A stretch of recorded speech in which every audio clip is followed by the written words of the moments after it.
Welcome, Jess. Thanks for having me. That was a mad intro, by the way. I was sitting back there, I was like, I'm not nervous. Then you're like, world's biggest brands. And I was like, oh, shit. I feel like I got to go talk about that now. You're a bit of a big deal, JESWRI. People know me. I'm kind of a big deal. So, Jess, it feels in many ways like this theme of Rise was kind of made for you. And I can see how that's played out in many different facets of your story and your work. And I think possibly as a jumping off point, to just hear a little bit of that journey from 20 years ago as a graffiti artist to now being the co-founder of a gallery doing NFTs and stuff that I don't understand and all of this amazing stuff. What was that journey like, and what did you have to kind of rise up against on the way? Yeah, where do I start with that one? The journey's been tough. I think I've made myself quite proud about how tough it's been, because I've made an effort to try and acquire mentors over my career. I haven't really had much luck. I've tried my hardest to maintain a full-time job. That doesn't happen either. So I was counting the other day. I've been fired from about 18 jobs in my life, and I got my first real job at 19. And I'm only 33. So do the math. I've been working for myself for like 10, 12 years now, and I haven't fired myself since. So I'm like the unemployable, I think. And Jess, I know that one thing you've spoken a lot about is your own sort of resilience, and you've obviously got this incredible drive and initiative to be able to go out there and make shit happen.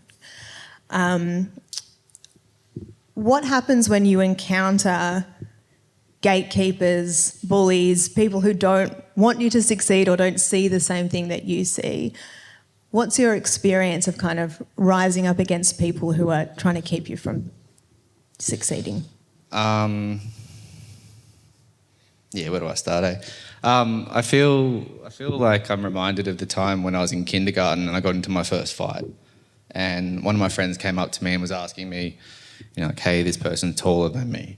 They're pushing me over, they're stealing my shit. Being a 5-year-old, I'm like, oh, okay, well, my mum told me to never take shit from anybody, so I'm going to go help you out. I got punched in the face so hard, but I kept on going. I was like, the best thing I can do is kick him in the shins. I was way small, and I was like... And I feel like I just carried that same mentality throughout my life. I hate bullies really badly.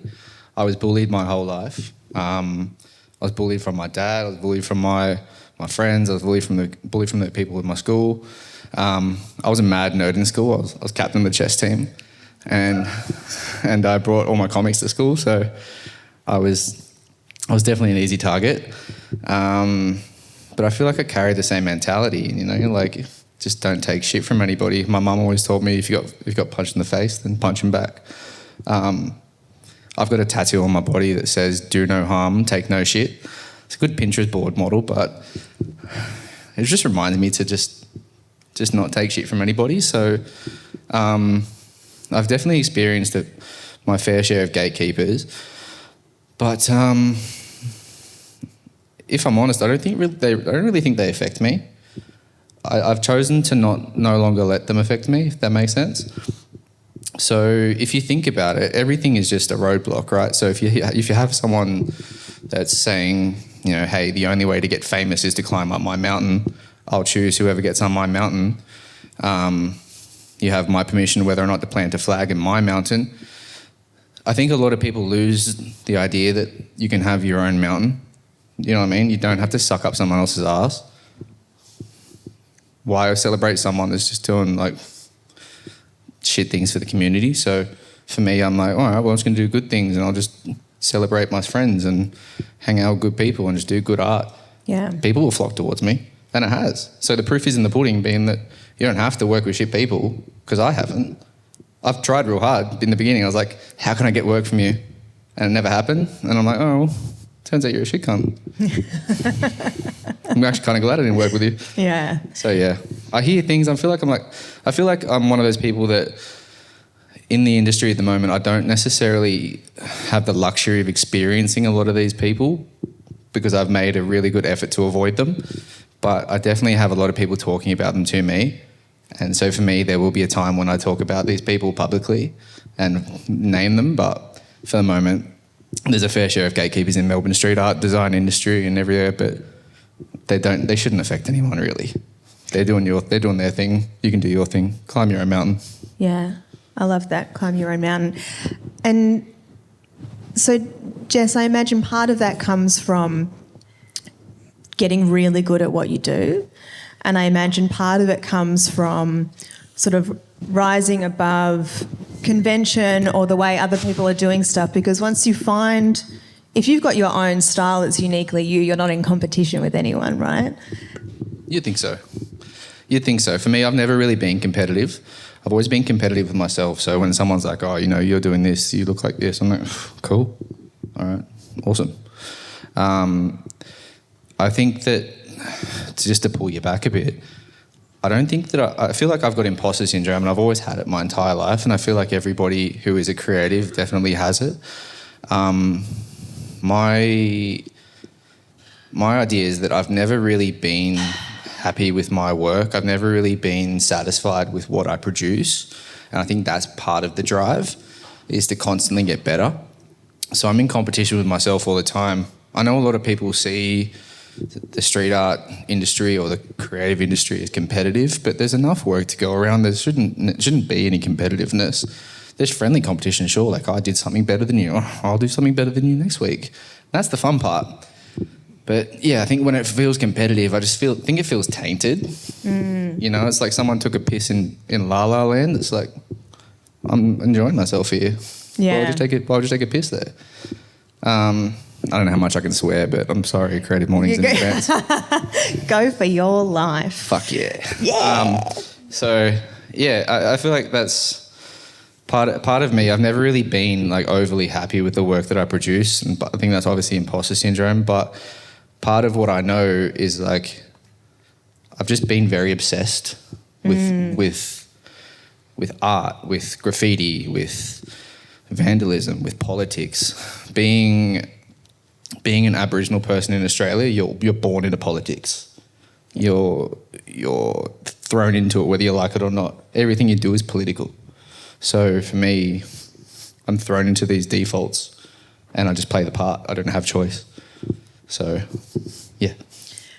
And what about the community side of things? So we sort of touched on the negative sides of things a bit in terms of bullies and gatekeepers or whatever, but you've obviously... Yeah, we started out hot, hey? We came in pretty hot, hey? Yeah.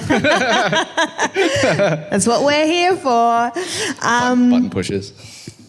Yeah, professional button pusher. But you've obviously found community, right? You found like-minded people, you found... Yeah. How did that happen? Where did you find like-minded people and build your community? All of the people that I like hate the same things. No, I'm kidding. I don't know. I feel like it's like a flock thing, right? Like, birds of a feather flock together. I feel like when people have enough of a system, they want something else. Same as if you've had enough of the iPhone, you're like, oh, I want to buy a Nokia again. Like I want to downgrade. Yeah. It's everybody's preference. Like I'm not trying to invite people into the community. The community just happens because we're around. I don't actively say like I want you for the community. Nah, I'm not like that. I just do cool things and I do fun things and people flock towards it. So like at the gallery we do group shows and I feel like that's part of what's helped build the community. I think the natural progression of my art has just like drawn people in to say like, oh, I like the things that you're doing, so I'm going to follow you. And then like, oh, I share the same opinion. Oh, cool. And so it just is that flock together thing, like we're all drawn to the same beliefs. If we have the same values, we'll just flock together naturally. Hence why we're all sitting here today listening to me ramble. Yeah. Speaking of Honeybones, could you talk to us a little bit about the history of the gallery, when you founded it, why? Yeah, so I started Honeybones 1 year after I got here in Melbourne. I'm originally from Gadigal country in Sydney. Me and my wife Britt started it. it started out of necessity, if I'm honest. I've always been that person that if I've never given an opportunity, I'll take it. I'll do it myself. And I've been reluctant enough in my career to not be given opportunities. I know it might seem like it, but I've been knocking on more doors than they've been answered. And a lot of what you see is definitely my hard work and like trying liaison and brown nose people and like corporate suck ups. Like it all happens. So we started in 2009, 2020, 1 month before lockdown, and that was pretty shit. So we stopped. Dude, I'm sorry. We're here now. It's all good. Yeah. Like we're sweet. And the reason why I started it is because I couldn't have a studio. I wanted to find a studio, but part of me was like, well, my head's massive and I've got a big ego, so I don't really want to interview with other artists to see if I can rent a spot from them to give them money. So at the same time, I'm like, well, I'll just make a really cool space that's cheaper and more affordable and more room, and just people might come to that. And turns out people did come to that.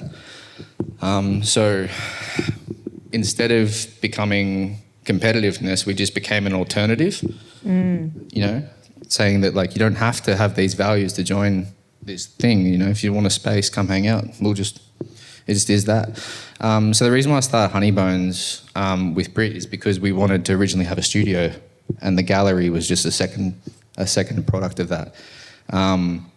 We definitely nearly pulled the plug before we moved to Brunswick.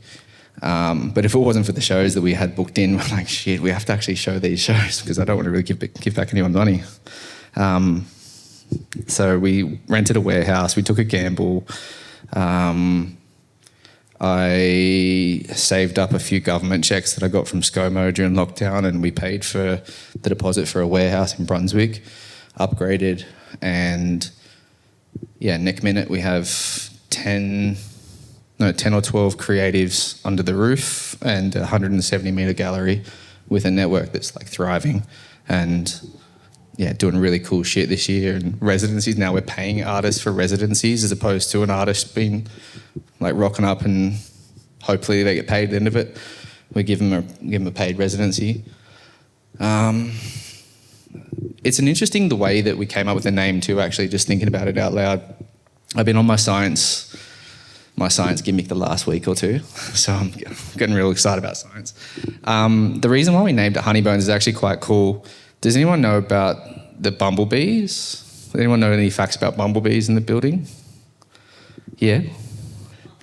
They can't fly. Yeah. So obviously the conversation is that like bumblebees shouldn't be able to fly. And, you know, science is showing like, oh, well, they clearly can, right? But what the reason why we named it Honeybones is actually based off the reason that they actually cannot fly. They levitate. So I see everyone smiling now. I'm like, oh, what are you talking about, you fucking idiot? So bumblebees have a hollow chest cavity, and they flap their wings to imitate other birds and bees and everything. They flap their wings at a certain frequency, at a certain speed, to cause their hollow chest cavity to vibrate, creating an electromagnetic resonance, which allows them to have free agency with an electromagnetic bubble that they put around themselves. Does that make sense? I think so. I'm just going to pretend if it does make sense. understand. So hollow chest cavity, flap their wings, they vibrate, they levitate. Incredible. They have free agency across the magnetic lines of wherever they want to travel. It's great. So that's the reason why we named them Honeybones, is because we're more than people think we are. We're actually a lot deeper. There's a lot of thought that goes into what we do. And the idea of like vibrating to try and appear like you're doing something else, but actually you have more free reign than anybody else to do what you want to do. So we called them Honeybones like that. Definitely didn't steal the album name from Dope Lemon. But yeah, so I don't know, a fun little bumblebee fact. I'm like obsessed with science at the moment. It's great. The content you didn't know you were going to get from this morning's Creative Mornings talk. I thought we're talking about gatekeepers. We're talking about bumblebees. Yeah. What the fuck? I want my money back. That's gorgeous, and I really love that. And you're obviously very supportive, things like giving people paid residencies, and I know through Warlords, one of your other projects, is it like a mentorship relationship where you connect younger artists to do mural work? Am I understanding that correctly? In a way. It's actually, it covers a few areas. So in one way, it appeals to artists who may be too busy to install their work. So we have artists that install work for other creatives. So it could be a designer, it could be an illustrator, it could be a mural artist that just doesn't have time. Warlords will step in and go, well, we have the artist to facilitate that. So in one division, we're a facilitator. The second division is that we're a mentor program. So we do paid advertisements, but in the way that we pay artists properly. We pay artists their actual worth. There's price jumps as well. So like if you're a senior artist leading the job, you'll be considered a mentor to show the younger person the ropes, show them what you know, we'll set them up with everything. And so it's very much of like it's almost like an education program, but like learning the hard way. So it's not sit down structured, here's how to paint on a wall. It's just, I'll throw you in the deep end. If you have any questions, let's chat it out. It's not that hard to paint on a wall, colour by numbers. I think that's partly what we do. Like for me, I'm shit at realism. I couldn't do realism if you fucking paid me, and I don't. And me and my partner Mark, we started Warlords out of that necessity, being that I'm not a realism artist. We know realism artists. We know realism artists that are out of work at the moment or not getting paid enough. So let's try and get them some work, and then we try and get to the point where it's repetitive work. And it's consistent, and there's upskilling, and there's learning, and there's no lock-in contracts. You can go do work anywhere else as well.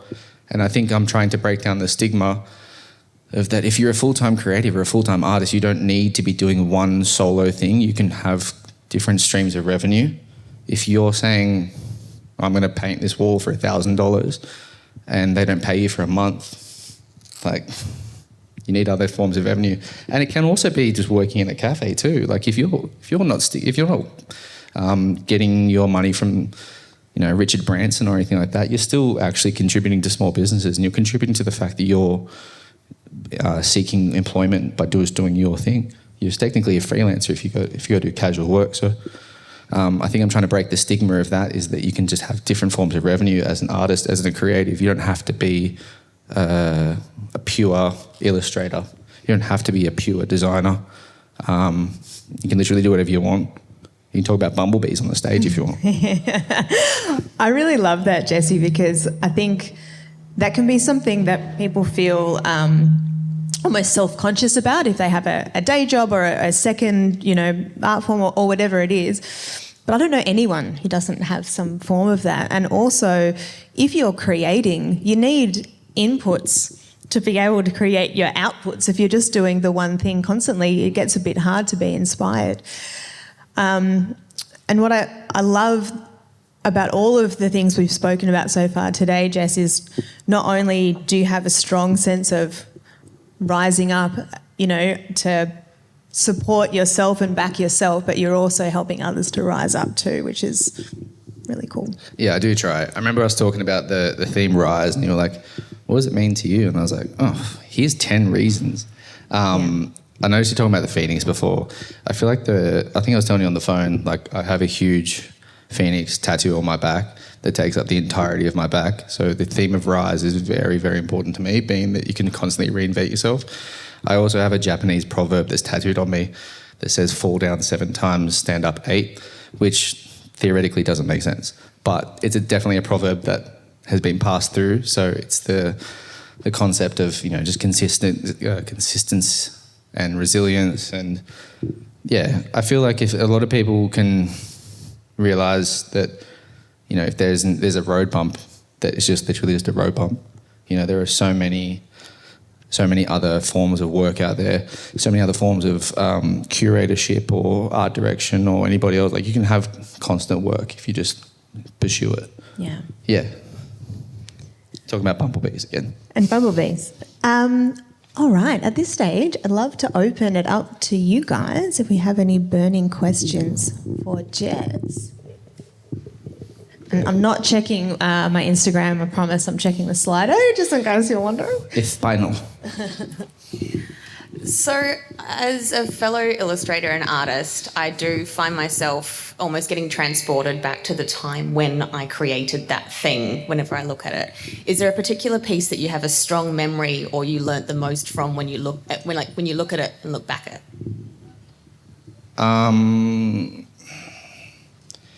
Yeah, I think I'll never work with Adidas again, put it that way. There goes my sponsorship deal, jeez. I prefer check service stripes. Yeah, I don't know. I think there's a piece that stands out for me, and it was just I've got it on the top of my Instagram. It's like a purple geisha that I painted in a private atrium in someone's house. For me, that's one of my favourite ones because it's less about what it looks like and more about the conversations that I shared with the people when I was painting. So they let me paint during lockdown, which I think at that time everyone was like, why the fuck aren't you wearing a mask? I'm like, I'm just going down the road to paint this. So there's around that time where everyone was a real hostile, mental health was flared. And what I remember most is just having the experience of sharing like conversation and sharing beers and talking animals and UFOs with this really awesome couple. And for me, that's just a standout. And I think about that way more than I think about the install of the mural. I don't actually think about the install of the mural. I always think about the experience around it and the photograph of the mural after, if that makes sense. So, yeah, I definitely play more on experiences than I do for final product, if I'm honest. But yeah, checks over stripes for sure. Any other questions for Jessie? Yeah, up the back. Hi, I just want to say thank you so much. It's been really entertaining and informative. One of the questions that I have is when we talk about social commentators with artists, there's a really famous one that I'm sure everyone knows, which is Keith Haring. And there's been a time past where every major corporate person has grabbed the rights. He's doing Pandora bracelets, like you've seen Bosquat and Haring everywhere. But they were revolutionary commentators at the time. And, you know, they were LGBTQ leaders. They were really powerful people in the 80s and the 90s and really started revolutions. Now, do you feel like as we're talking about gatekeeping, we're exposing newer, younger audiences to these incredible artists? Every museum around the world is picking up their exhibits. At what point is their work as social commentators going to be diluted versus kind of that gatekeeping aspect, just in your opinion as an artist who also does some social commentary? Is there a line in your work after you've passed and your legacy is on that you would want every corporation under the sun to grab your work to continue that work for relevance and what have you? Or is there a certain point that we should draw a line as consumers and artists and creatives of saying that this does dilute the original message? Fuck, what a good question. Look, I got to be honest. I started my career with the one goal of being bootlegged. I'm not even kidding. I want my shit to be bootlegged and sold in Paddy's markets in Sydney.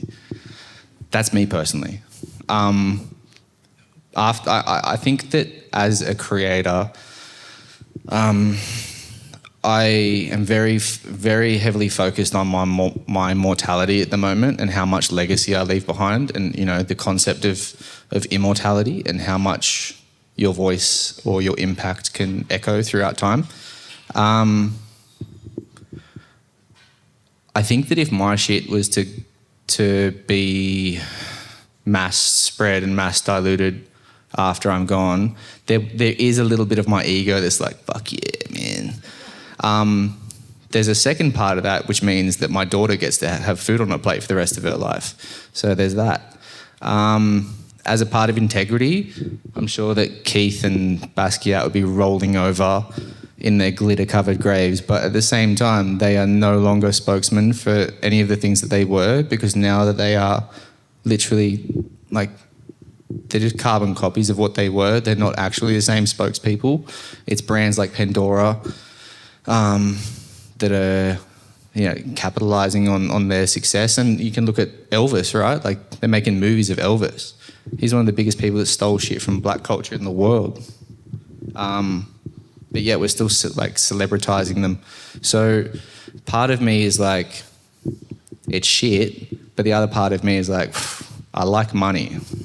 I really like money. So it is definitely a subjective question. I think it's hard to actually nail down exactly how I feel. I do think it's bullshit that they're capitalising on it. I think it's fucking gross. And I will never buy anything with Keith Haring's name on it or Basquiat whilst they've been mass-produced after they're gone. That's where I'm at personally. Bootleg my shit. I won't buy anyone else's. But if I'm winning, then that's great. Yeah, I hope that makes sense. I'm very selfish with money, so as long as it's like... By the way, I love being bootlegged as a goal.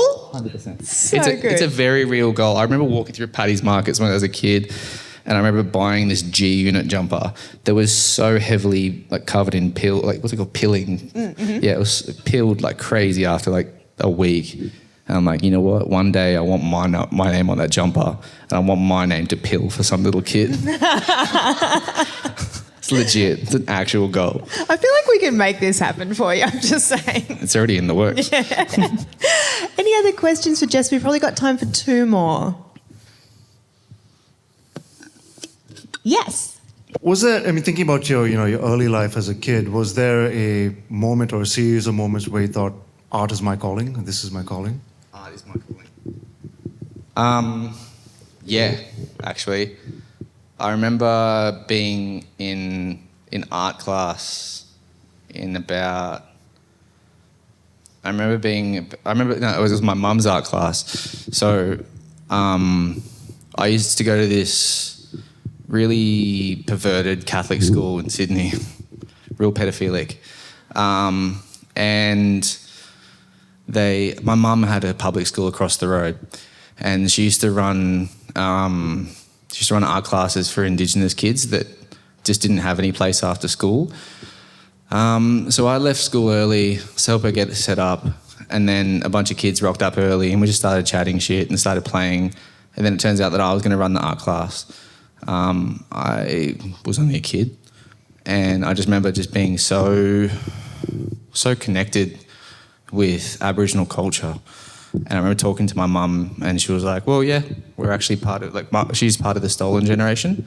And so me getting connected with these local mob doing art when I was supposed to be at school, like this makes way more sense.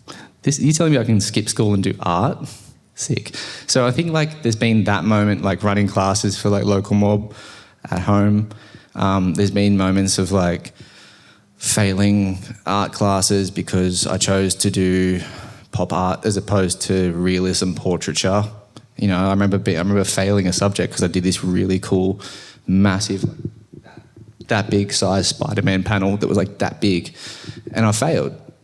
And the teacher was like, this isn't good. This isn't art. This isn't anything. This is bootleg. This is stealing.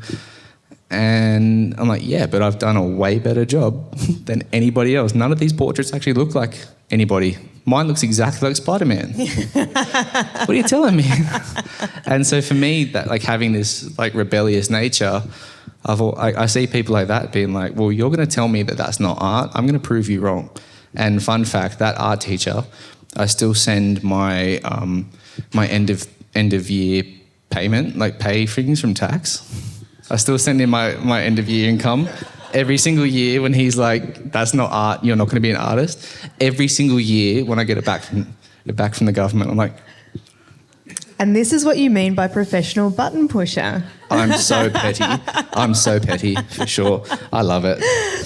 I love it. Never change. I don't think I can. One final question. Does anyone have a good one to bring us home with? E.T. No pressure. Just about the gallery, is it open? Do you have shows? What's with the Honeybones? Yeah, so what's with Honeybones? So as opposed to other galleries, we don't really have that open to everybody thing. We're very much gatekeepers ourselves. No, we're not open in the way that you can walk in whenever you feel like it and there's 9 to 5, someone will be there. It's not that at all. We have shows and we man the shows when we have things on. So at the moment, I think the next show is like the first of the residencies. So there'll be an open studio for the residencies. There will be a thing that we've started with Honey Bones, which is very similar to this. It's called Big Chats, where it's just less formal, more like no records, just chatting. And every Saturday we do Art Club, which is $10 art therapy facilitated by an arts therapist, and they actually relabeled it Cry Club. They got stickers and stuff that's like, I came to Art Club and I didn't cry. It's beautiful. It's really good. I've done it a handful of times. So that's every Saturday. In 2024, which is now, I guess, we're running workshops. So every week or two, I think we're doing it every week. Starting in March, we have Wednesday workshops. So 1 week will be, our take on like Pino Picasso without the rapey Picasso vibe. Fuck, he is what it is. That guy's a fucking creep. Stop giving him money. On the note of him being dead too, like, fuck that guy. Leave it in the grave, fucking Picasso. So like that's kind of what we're doing, I guess, to appeal to a market as an alternative, being like, if you don't want to support someone like that, just come do art with us. So there's that. There'll be digital workshops as well. There'll be art hangs, like local, just come in and like kind of like black book sessions, I guess. Like you can talk to artists, like trade sketches, be more of like a little hang type thing, less formal. And then I'll be starting my chess club. Really? Fuck yeah. My second goal, apart from being bootlegged, is to become a grandmaster in chess. It will happen. My wife told me I'm an idiot and a liar, and says it's not going to happen. And I'm like, they told Buzz Aldrin that he was gonna land on the moon. He faked the shit out of that. Watch me fake. All right, the shit on that note, I will make sure to grab a bunch of that info from you, Jesse, and share that in the Creative Mornings Melbourne channel so you can find all those awesome things. And maybe the person whose card you picked up, you can message them and you can go on a cute little art date together. Jesse, thank you so much for being here today. We absolutely appreciate it. You are a complete legend. Let's hear it for JESWRI. Jesse Wright. Thank you.